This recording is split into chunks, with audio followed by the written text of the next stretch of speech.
এই ছাত্রলীগ নিষিদ্ধ করে দিন। যারা আমার মায়ের বুক খালি করবে তারা এদেশের শিক্ষাঙ্গনগুলোকে কসাইখানায় পরিণত করবে। আমার মায়ের সন্তানেরা পড়তে গিয়ে লাশ হয়ে মায়ের করে ফিরে আসবে। এমন ছাত্র রাজনীতি আমরা দেখতে চাই না। অবস্থা অনেকটাই এমন, আজ বাংলাদেশকে ভালোবাসাই সবচেয়ে বড় অপরাধে পরিণত হয়েছে। দেশের স্বার্থে কথা বলবেন, পিটিয়ে মারবে, অভিযোগ করবার কোনো জায়গা নাই। সংগ্রামী সাথী ও বন্ধুগণ, আমার কথা হলো এভাবেই অন্যায়, অবিচার, জুলুম, শোষণ, দুর্নীতি, জনগণের সম্পদ লুণ্ঠন ফিরিস্তি কয়টার দিব, কয়টার কথা বলবো? তানহামা দাগ দাগ সুদ, পুম্বা কুজা কুজা নেহাদ, সারা শরীর ক্ষত বিক্ষত, মলম আর পট্টি আমি কয়খানে লাগাবো? এভাবেই চলবে। মুসলমানদের জনপদ, মুসলমানদের দেশ যতদিন পর্যন্ত কোরআন সুন্নাহ খেলাফতে রাশেদার শাসনের দিকে ফিরে না যাবে, গণতন্ত্র দিয়ে মুক্তি আসবে না, সমাজতন্ত্র দিয়ে জনগণের অধিকার প্রতিষ্ঠা হবে না, কোন তন্ত্রমন্ত্র জাতির মুক্তি আনতে পারবে না। সঙ্গে কূটনৈতিক সম্পর্ক ছিন্ন করেন, এর জন্য যদি ইউরোপীয় ইউনিয়ন আমাদের উপর কোন অবরোধ আরোপ করতে চায়, ইউরোপীয় ইউনিয়নকে বৃত্তাঙ্গুলি প্রদর্শন করেন। অর্থনীতি যদি ধস নামে আমরা পেটে পাথর বেঁধে জীবন ধারণ করব, 3 বেলার পরিবর্তে 1 বেলা করে আমরা আহার গ্রহণ করব। আহার গ্রহণ করতে না পারি, নবীর ইজ্জত পক্ষে ধারণ করে জীবন দেওয়াকে নিজেদের জন্য গৌরব মনে করব। আমাদের গলার উপর দিয়ে ছুরি চালিয়ে দাও, আমাদের রক্ত দিয়ে আল্লাহর জমিনকে রঞ্জিত করে দাও, আমরা তোমাদের বিরুদ্ধে ততটা ক্ষিপ্ত হব না আমার নবীর ব্যঙ্গ চিত্র অঙ্কন করলে আমরা যতটা ক্ষিপ্ত হই। আমাদের বুকগুলোতে বুলেটের আঘাতে তোমরা ঝাঁঝরা করে দাও, আমরা আমাদের বক্ষগুলোকে তোমাদের সামনে পেতে দেওয়ার জন্য।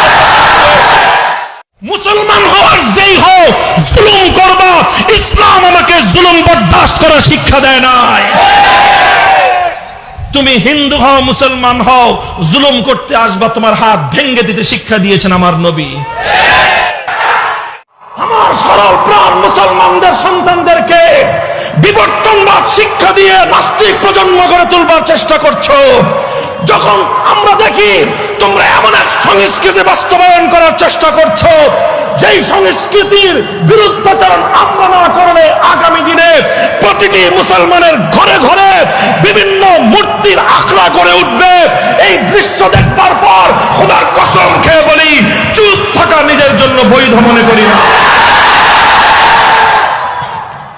মনে রাখবেন, যদি এভাবেই ধর্মপ্রাণ মুসলমানদের তাদের আবেগ অনুভূতি ইসলামের অকাট্য বিধানকে উপেক্ষা করে আপনারা এভাবেই যদি একটার পরে একটা ইসলাম বিরোধী কার্যকলাপ পরিচালনা করতে থাকেন, আপনাদের সাথে এদেশের ধর্মপ্রাণ মুসলমানদের স্থায়ী বৈরিতার সম্পর্ক তৈরি হবে। স্থায়ী বৈরিতার সম্পর্ক তৈরি হবে। এদেশের ধর্মপ্রাণ মুসলমান প্রতিটি ক্ষেত্রে আপনাদের বিরুদ্ধে অবস্থান নিতে বাধ্য হবে। নির্বাচনের সময় আপনাদেরকে রুখে দেওয়ার জন্য মাঠে নামতে আমরা বাধ্য হব। প্রধানমন্ত্রী ওরা আপনার দুশমন, সরকারের দুশমন, ওরা বাংলাদেশের দুশমন। আজকে কনফারেন্স বাতিল করবার পায়তারা করেছে, ওরা বাংলাদেশের শত্রু, ওরা ইসলামের শত্রু, ওরা বাংলাদেশ সরকারের শত্রু, ওরা রহমতুল্লিল আলামিনের শত্রু, ওরা আল্লাহর নবীর দুশমন। নরেন্দ্র মোদী যদি আসতে চায়, একটা করে ঝাঁটা আর একটা করে জুতা, দুটো করে 18 কোটি বাঙালির 36 কোটি জুতা ঝাড়ুর পানি দাও, নরেন্দ্র মোদী সোজা হয়ে যাবে।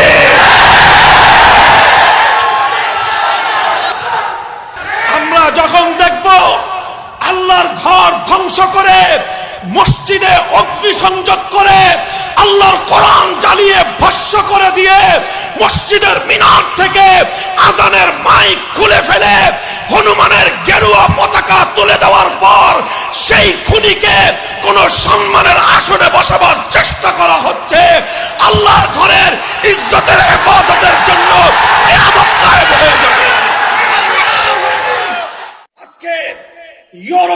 মানবীয় শক্তি ফ্রান্স আমার নবীর ইজ্জতের উপর আঘাত করে নবীর কার্টুন অঙ্কিত করে রাষ্ট্রীয়ভাবে সারা দুনিয়ার 250 কোটি মুসলমানদের বিরুদ্ধে যুদ্ধের ঘোষণা করে দিয়েছে। ফ্রান্সের ইসলাম বিরোধী যুদ্ধের বিরুদ্ধে, মানবতা বিরোধী যুদ্ধের বিরুদ্ধে, আল্লাহর পয়গম্বরের ইজ্জতের উপরেই চরম আক্রমণের বিরুদ্ধে মধ্যপ্রাচ্য আজকে ফুঁসে উঠেছে। কুয়েত, কাতার সহ অনেক মুসলিম দেশ রাষ্ট্রীয়ভাবে, জাতীয়ভাবে তাদের দেশ থেকে ফ্রান্সের সমস্ত পণ্য বয়কট করে ফ্রান্সকে একটা উচিত জবাব দেওয়ার পরিবেশ তৈরি করেছে। আমি জানতে চাই, এই 18 কোটি মুসলমানের বাংলাদেশ, 97% মুসলমানের বাংলাদেশ, শাহজালাল শাহ মাকদুমের বাংলাদেশ, হাজী শরীয়তুল্লাহ আহমদ শফীর বাংলাদেশ থেকে ফ্রান্সকে উচিত জবাব দেওয়ার মতো, সমুচিত বার্তা দেওয়ার মতো তাওহীদি জনতা বেঁচে আছে না মরে গেছে? মুহতারাম হাজিরিন, আল্লামা আহমদ শফী নাই, কিন্তু ইনশাআল্লাহ যেভাবে 2013 সালে মহাশূন্যতা পূরণে আল্লামা আহমদ শফীর আবির্ভাব হয়েছিল, আবার ইনশাআল্লাহ আমরা রাজপথে নামবো, কাদিয়ানীদের অমুসলিম ঘোষণার দাবি আদায় করেই ঘরে ফিরবো ইনশাআল্লাহ। এটা থাকবে আমাদের নসিহত, এটা থাকবে আমাদের করজোর আবেদন। আর যদি আমাদের এই নসিহত, আর যদি আমাদের এই আবেদনগুলো, আমাদের এই নিবেদনগুলো আপনাদের কর্ণকুহরে পৌঁছতে ব্যর্থ হয়, তাহলে এদেশের তাওহীদি জনতাকে নিয়ে এই মূর্তি সংস্কৃতিকে রুখে দেওয়ার জন্য গোটা বাংলাদেশ ব্যাপী তাওহীদি জনতা আবার শাপলা চত্বরে যাবে। আপনি যেভাবে নির্বাচিত হয়েছেন আমাদের আর কোনো আপত্তি থাকবে না।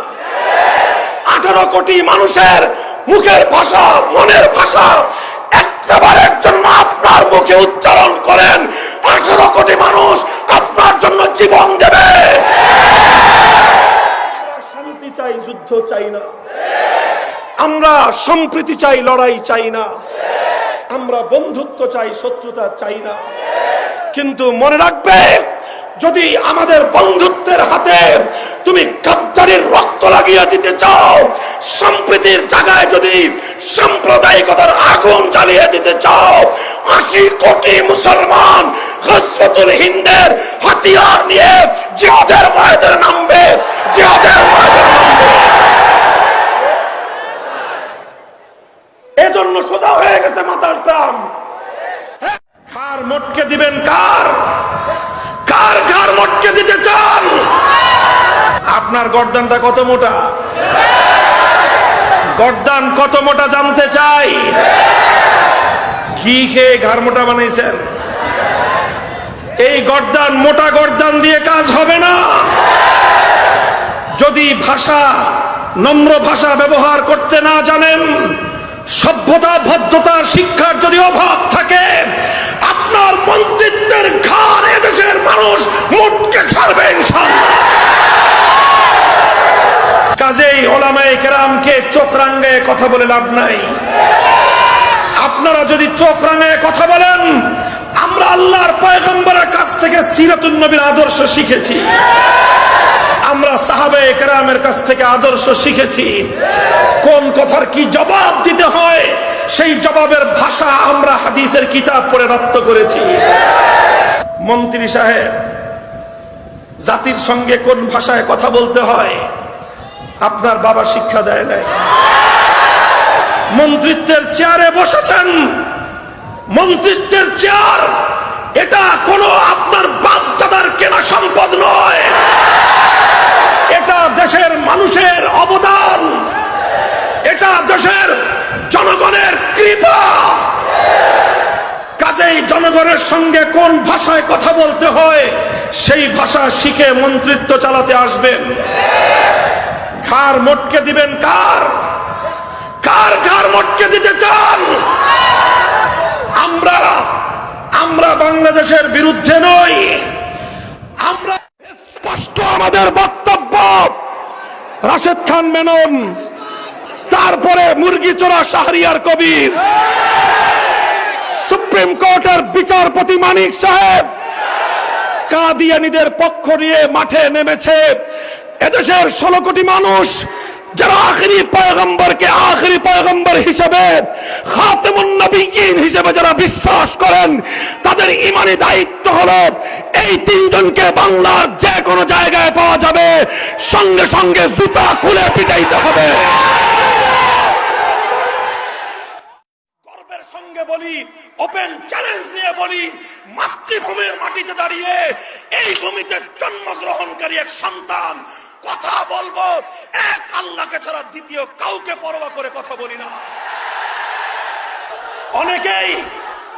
অনেকেই কওমি মাদ্রাসা নিয়ে, অনেকেই মাদ্রাসাগুলো নিয়ে উপহাস করে, মাদ্রাসাগুলোর ব্যাপারে তাচ্ছিল্য করে। রাশেদ খান মেনন, হাসানুল হক ইনু, মুরগি চোরা শাহরিয়ার কবির, তোমরা মাদ্রাসাগুলোর ব্যাপারে অনেক বিষোদ্গার করেছো। তোমাদের বিষোদ্গারে মাদ্রাসার অগ্রযাত্রা রুখে যাবে না। এই মাদ্রাসাগুলো আল্লাহ পাকের শক্তিতে বলিয়ান। এই মাদ্রাসাগুলোকে দুনিয়ার কোন শক্তি পেট্রোনাইজ করে না। তোমাদের পেট্রোল আসে কারো রাশিয়া থেকে, কারো আমেরিকা থেকে, কারো চায়না থেকে, কারো দিল্লি থেকে। কোরআনের সৈনিকদেরকে পেট্রোনাইজ করা হয় আরশের পক্ষ থেকে। সাহস থাকে মোকাবেলায় ময়দানে নামো। ময়দানে তোমাদেরকে সমুচিত জবাব দেওয়ার জন্য আমরা প্রস্তুত রয়েছি। পরিষ্কার কথা, কাদিয়ানীদের পক্ষ যারা নেবে, রাশেদ খান মেনন গোটা বাংলাদেশে অবাঞ্ছিত ঘোষণা করেছি। মুরগি চোরা শাহরিয়ার কবির যেখানে পাওয়া যাবে জুতা দিয়ে বাইরে সোজা করে দিতে হবে।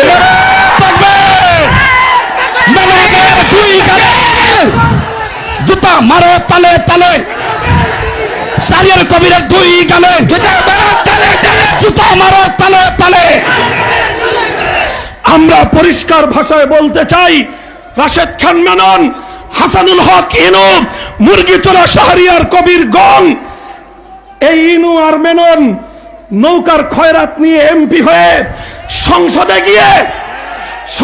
গিয়ে খতমে নবুয়তের বিরুদ্ধে কথা বলবে আর কাদিয়ানীদের দালালি করবে। পরিষ্কার বলতে চাই, নাসিমের মুখটা সামলায় রাখেন। বসেন, কথা হবে আজকে পরিষ্কার। এটা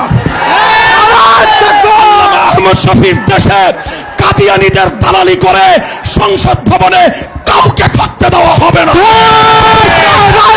যদি আরেকটা যুদ্ধের প্রয়োজন হয়, আবার শাপলা চত্বরে যেতে কারা কারা প্রস্তুত?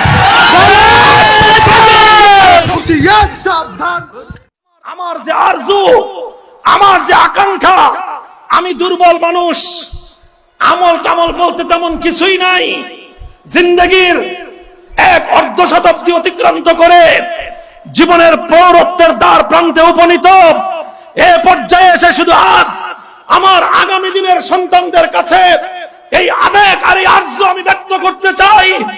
আমি অনেক বড় বুজুর্গ নই, অনেক আমলওয়ালা কেউ নই, অনেক এলেমওয়ালাও কেউ নই, তবে আমার হৃদয়ের আকাঙ্ক্ষা হলো আমার নাম যুগের ওই সমস্ত আলেমদের কাতারে লিপিবদ্ধ হয়ে যাক, যে কাতারে ইমামে আজম আবু হানিফার নাম ছিল, যে কাতারে ইমামে মালিকের নাম রয়েছে, যে কাতারে ইমাম আহমদ ইবনে হাম্বলের নাম রয়েছে, যে কাতারে ইমামে বুখারীর নাম রয়েছে, যে কাতারে সুফিয়ানে সাউরীর নাম রয়েছে, যে কাতারে ইবনে তাইমিয়ার নাম রয়েছে, যে কাতারে শাইখুল হিন্দ মাহমুদ হাসান দেওবন্দির নাম রয়েছে, যে কাতারে শাইখুল ইসলাম হুসাইন আহমদ মাদানির নাম রয়েছে, যেখানে শাইখুল হাদিস আল্লামা আজিজুল হকের নাম রয়েছে, যেখানে শাইখুল হাদিস আল্লামা জুনায়েদ বাবুনগরের নাম রয়েছে, তাদের কাতারে শামিল হওয়ার জন্য শাহাদাতকেই নিজের জীবনের চরম পাওয়া হিসেবে বিবেচনা করেছি।